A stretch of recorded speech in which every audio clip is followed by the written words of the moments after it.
Hi everyone on YouTubes. Me and Garrett just watched the new Rogue One movie. We just watched it and we one of the people's making reviews on it was Kevin Smith. I saw his review and the way he was talking about it, whoops, he said it was like as good as the Empire Strikes Back as far as Star Wars movies go. And I'm gonna spoiler alert you right now. It is no Empire Strikes Back. Um, so I'll just point this in a happy direction on my selfie stick thingy so I can sit down because I don't feel like standing the whole time and I can review it. So, this movie was called Rogue One and it was. Hey Garrett, where's that lightsaber? Um, it was the story of how the New Hope begins. I know that's what episode 3 was supposed to do. But this one, I kind of think that whoever made this kind of wanted to tell George Lucas that his trilogy was crap. Because one of the first things I noticed in this movie was that the stormtroopers' voices were all different. When originally, when I first started the New Hope and all that stuff, it was the stormtroopers had their little voices and whatever. But then later, George Lucas and his prequels decided that the stormtroopers are going to be clones of Jango Fett. So they all talked like Jango Fett, and Boba Fett was also a clone. So he went back to the original movies and changed their voices so they were just like Boba Fett and Jango Fett. And they all had the same voice. And they did that in the Clone Wars too. I don't think it was the same person, but he sounded kind of the same. But then for this one, their voices were back. They actually sounded a little bit more like they sort of originally sounded in A New Hope. Before their voices were changed by George Lucas going back. So it's almost as if they said, "Screw you, George Lucas. You should have never messed with it. But thanks for, creating it and letting us make millions and millions of dollars off of it." But the movie, it's so it at the beginning it's kind of a bit confusing because it goes from like 10 million zillion places. It goes here, then here, then here, then here, then here, and there's so many places with all these weird alien names, so you can't really remember where it is. And but then you've also got different times because they start out with sort of a flashback thingy, and then after the flashback thingy, they go to the future time where you see the main girl, which that was one thing I don't really know many of the people's names from this movie. They're weird and I can't remember them. I don't know if that's good or bad, but probably not good. But I think her name was Jenna, Ginny something. Anyway, so the first time when you see her, like as in her normal self and not a little kid. First you see her as a kid, then you see her grown up, and it's a shot of where you kind of see her boobie, but not like you don't see any skin, but it's like you see her face and her figure. Yeah, so that was nice. But then I guess she starts off in like prison. It's very confusing. Yeah, so she was she was captured. She was like a prisoner of something for doing something, I guess. And the rebels come and saved her, and they, but she didn't want to be. She started fighting them right away, and so they kind of captured her and brought her to their little base, which was the base they had in A New Hope. So that was the first time you start seeing something sort of familiar, because even the stormtroopers they had at the very beginning, they looked different. They had kind of shiny armor and things. So this was the first time you saw something that looked familiarish. And but the whole idea, it was very confusing to me because they were talking about why they wanted her and what they, oh, and they showed this pilot, not this pilot guy, this other guy whose name I can't remember. I think he's supposed, he like looks like John Lennon or something. He looks, um he's supposed to be, I think, the Han Solo of this movie kind of thing. He's like this, I don't know, rebel guy.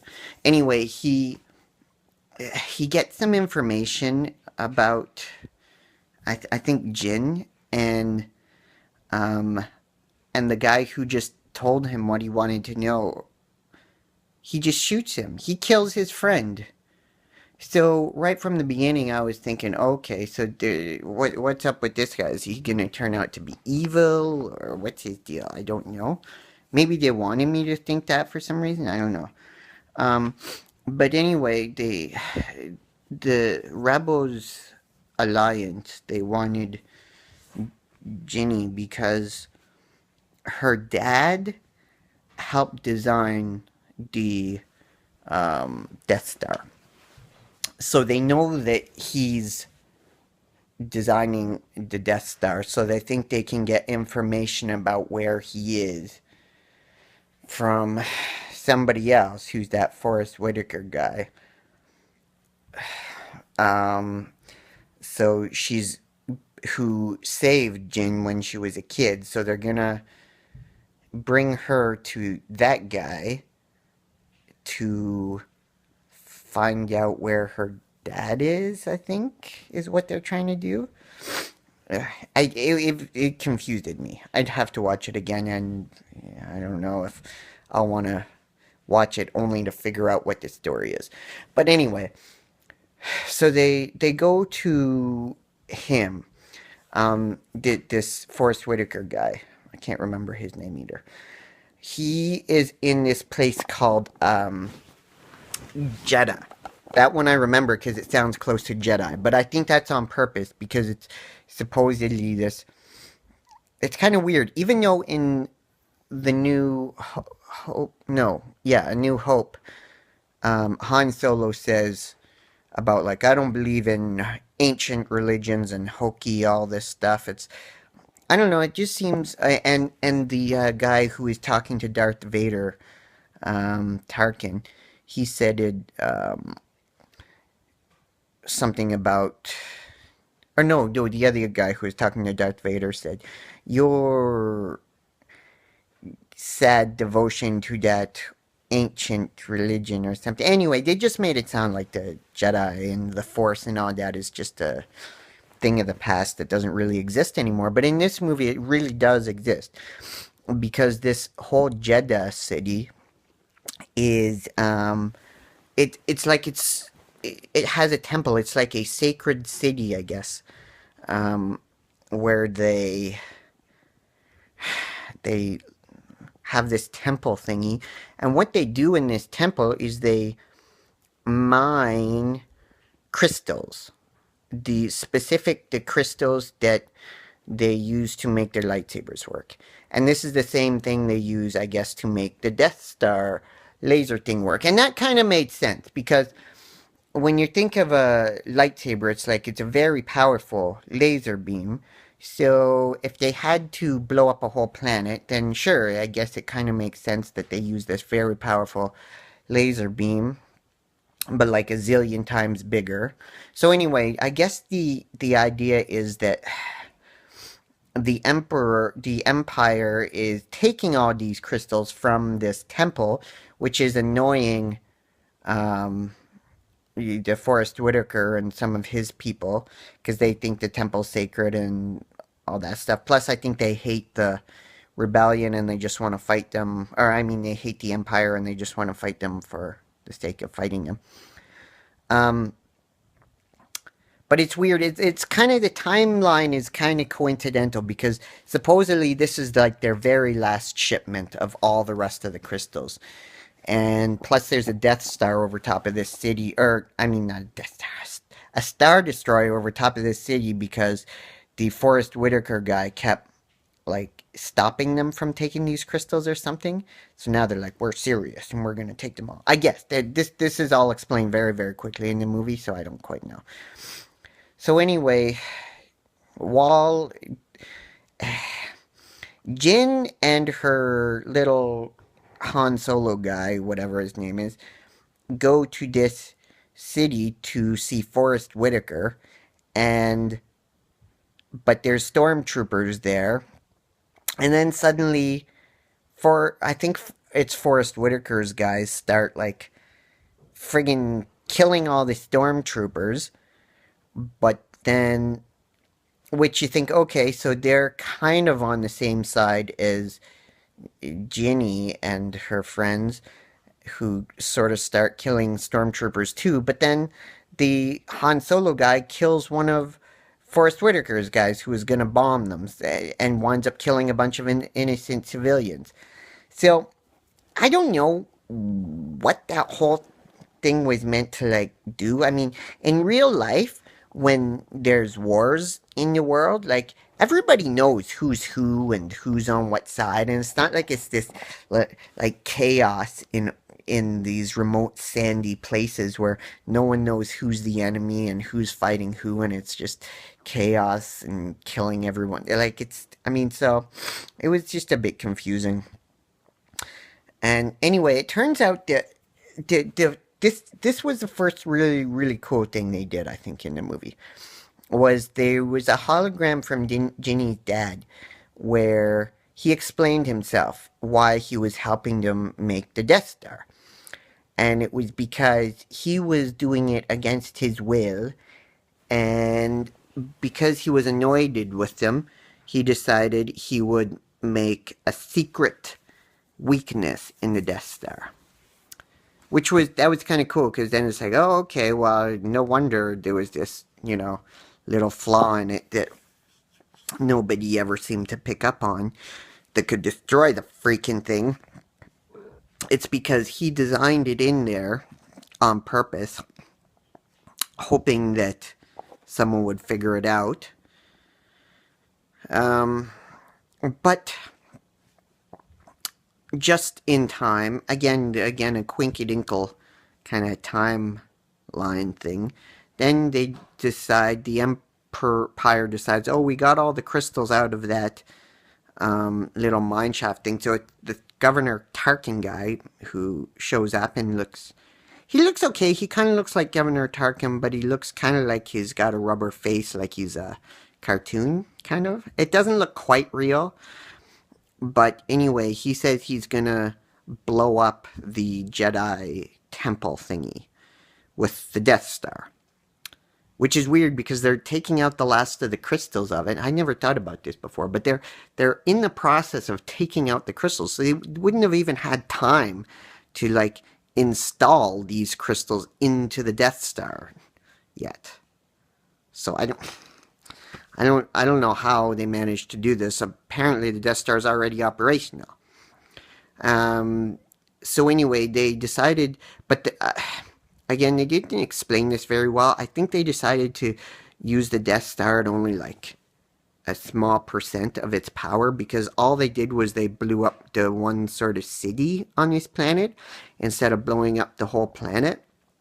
But they didn't say that. They just blasted it and it just blew up the city. And then the guy goes, oh, well, that's just a small taste of what it can do. So, like, oh, okay, so well, why did you do it? Why not just blow up the whole planet if you're going to do that? But, I don't know. But so they bloated up the planet and the heroes escaped just in the nick of time. But now they've got some new friends with them. They've got this guy who's he's not a Jedi. He doesn't I don't think he really has the Force, but he believes in the Force. And he's like a ninja who's blind. And they have this other friend who's shoots guns, and he's got kind of cool armor because it's like made out of old stormtrooper stuff. And they've got another friend who's this pilot guy who um, did something. I don't know. He's there. I'm not really sure why Forrest Whitaker had him, or I don't know. He has something to do with the plot that I don't quite get. So yeah. So then from there it just gets a bit confusing because they somehow I guess they know where to go to find her dad. Somehow I'm not really sure how they figured that out, how they didn't have that information before. Because maybe Forrest Whitaker told them, I don't know. But anyway, they decided to fly over to where her dad was.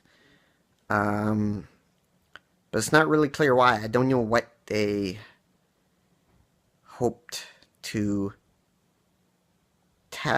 get from him, except that you find out that Han Solo guy was planning to kill him, like sniper him down. That was his orders. Which doesn't really make a lot of sense. But then when they go to the planet and they find him, suddenly the rebels send like a whole friggin' fleet of X-Wings in there to blast the crap out of it. And from the sound of it, they don't even know that the heroes are there, because someone has to tell them, oh no, don't blow the whole thing up because there's some good guys down there too. It's weird because it's like if they knew this guy was there, why are they waiting till after the Death Star is made to try to kill him and try to shoot him? It's very confusing. I don't know what they're doing or what they're trying to accomplish by this attack. It doesn't really do anything. And then anyway, in the end, that girl Ginny, she sees her dad for a minute, right, kind of before he dies. That part isn't really explained either, because the bad guy, general guy, runs off, and and just kind of leaves her dad for dead. Oh, but I skipped over something else that happens in there that's kind of cool. Darth Vader, he shows up, and the first time you see him is really cool. He's in a water tank, kind of like the water tank that Luke was in The Empire Strikes Back, but his own little one. And so that was kind of a neat idea. And then he sees him, and kind of threatens and force chokes this guy, but he doesn't kill him. And he didn't really, at that point in time, I was like, okay, even Darth Vader doesn't quite seem as menacing as he was before, but it was still cool to see Darth Vader there. So now where am I? So after that, there's mostly just a bunch of stuff that kind of feels like going through the emotions, where it's that Jin girl trying to sort of convince the rebel guys that they should believe her about plans, about there being plans or something. And it kind of, I don't know, it kind of made that whole scene where they went to save her dad kind of pointless, because he didn't tell her anything new. Now that I think about it, he just kind of said, oh, hi, my little Stardust. That's what he calls her. That's his little pet name for her. Oh, hi there, my little Stardust. Well, I guess I'm going to die now. And that's what he does. He dies now. but he didn't really do anything. But anyway, um, um, they decide to go. Well, anyway, the the rebel council guys decide that they don't want to risk going to get the plans. So Ginny says, "Okay, well, She goes off on her own with all her new best buddy friends, and in order to take take off, I guess they ask for their code name, and that's where they make up the idea, the Rogue One. We are Rogue One. So anyway, that's where that comes from. It's kind of funny because when we saw that, Garrett looked at me in the theater, and it reminded him of when in the Suicide Squad when that guy goes, "What are we? Some kind of a Suicide Squad?" And that's kind of how this one felt. It was like, "You can just call it Rogue One." And then they might as well just kind of look and wink at the camera. Um, I didn't even talk about that little robot guy they've got. They've got this robot thing is I guess he's kind of funny. He has a couple funny lines actually. I laughed it. Um, so they all go down to this other planet um, in order to get the plans that I guess her dad said were down there. And this is sort of where the whole end battle kind of takes place.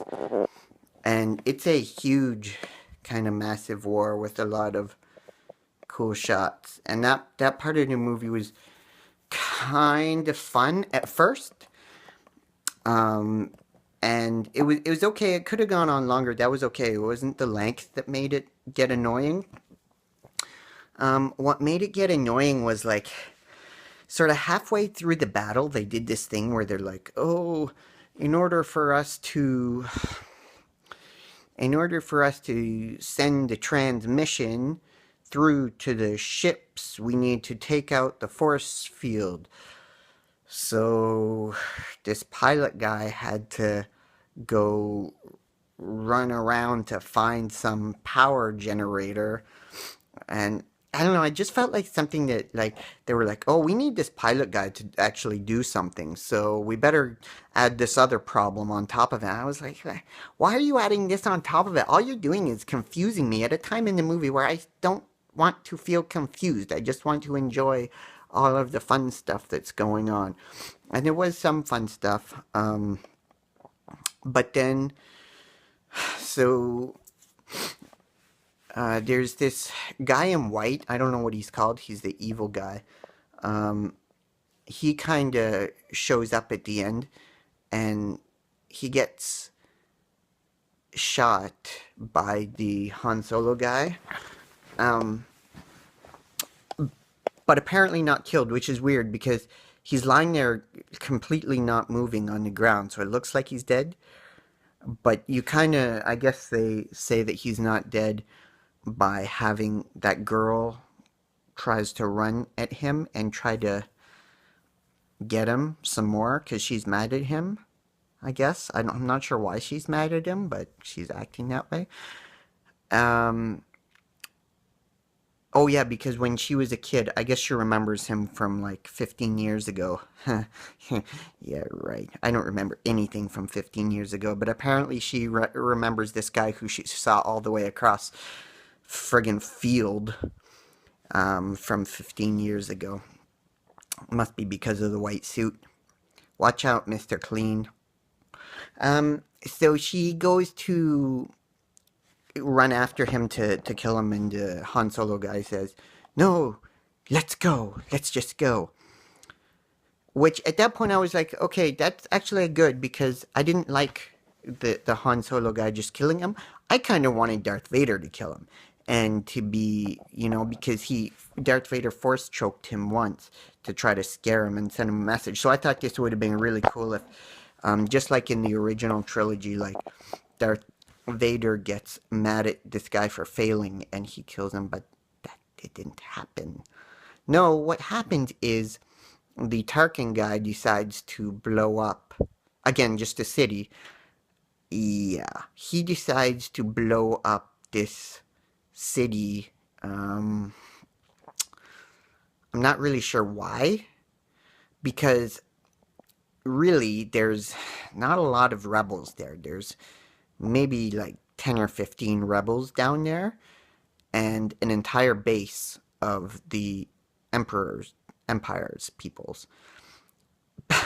But they decide, oh, I guess we better blow up the entire area. Like I guess they do the weak kind of thing. It doesn't blow up the whole planet. It just blows up a little bit of it again.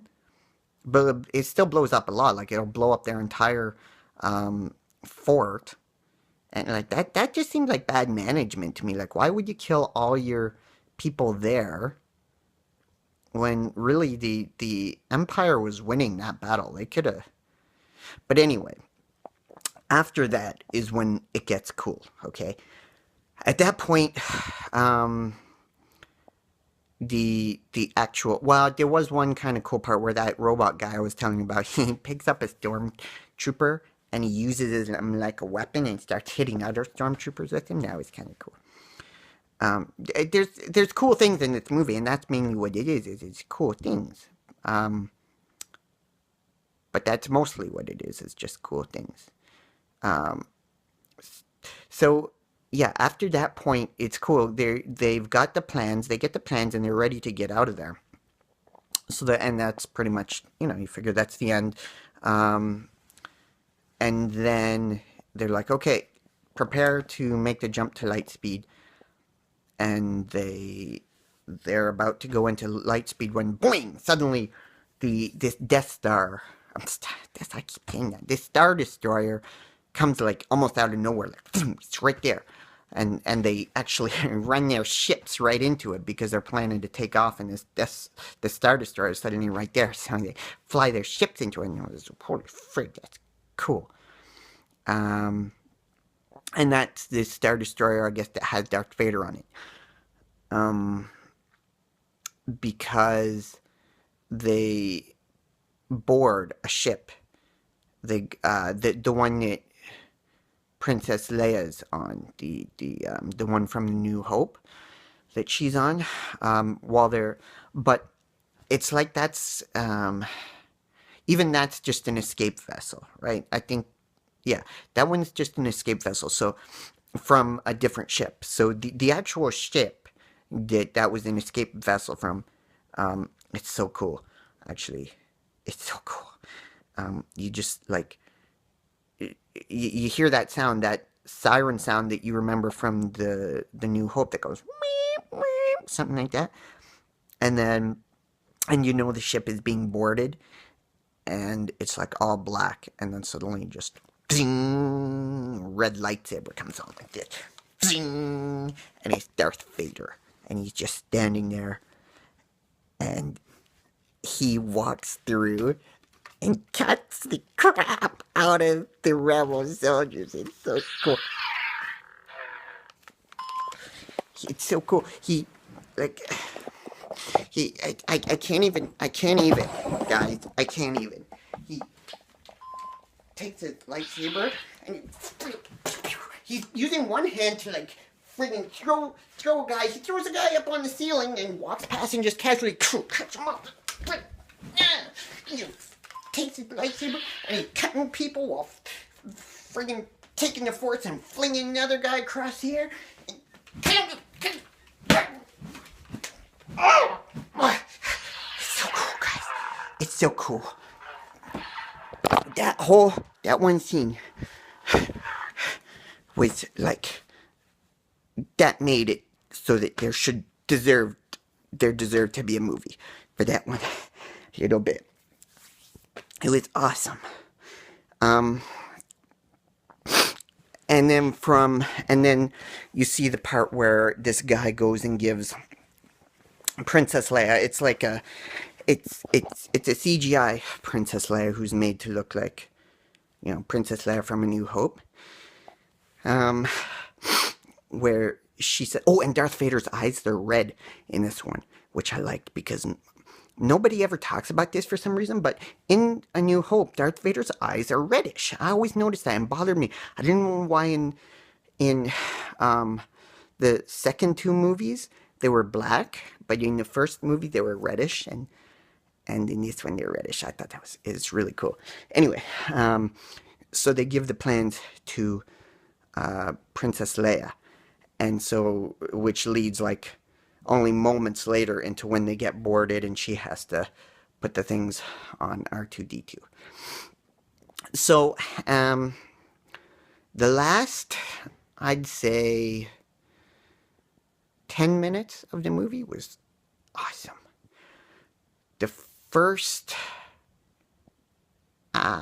2 hours of it, or whatever it was like, there was some more things that were okay, but the only really thing I liked about it was them describing why the Death Star has a weakness. Other than that,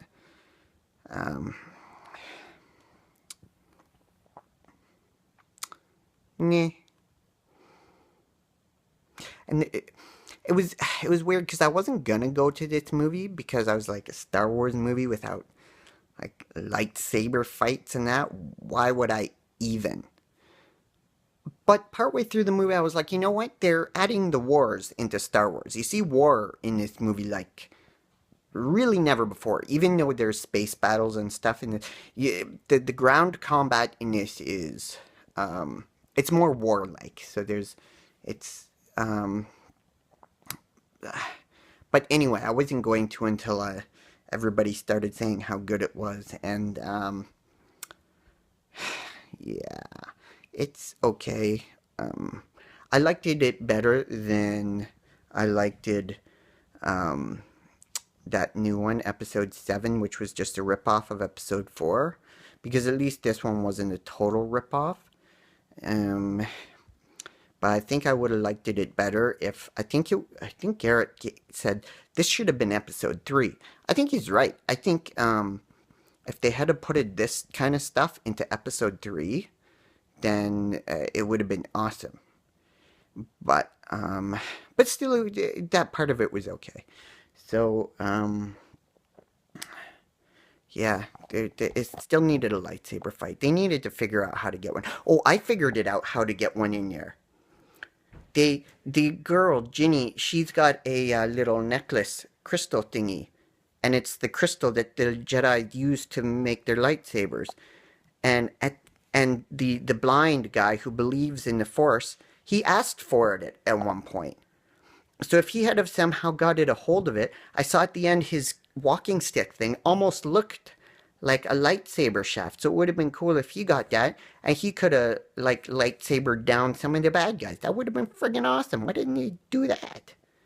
There's a few things in this movie that I was like, why didn't they do that? They could have done this, could have done that. And instead they did some dumb things. But anyway, that's it for my review. It was okay, but I have some business to attend to. I need to go kill Garrett.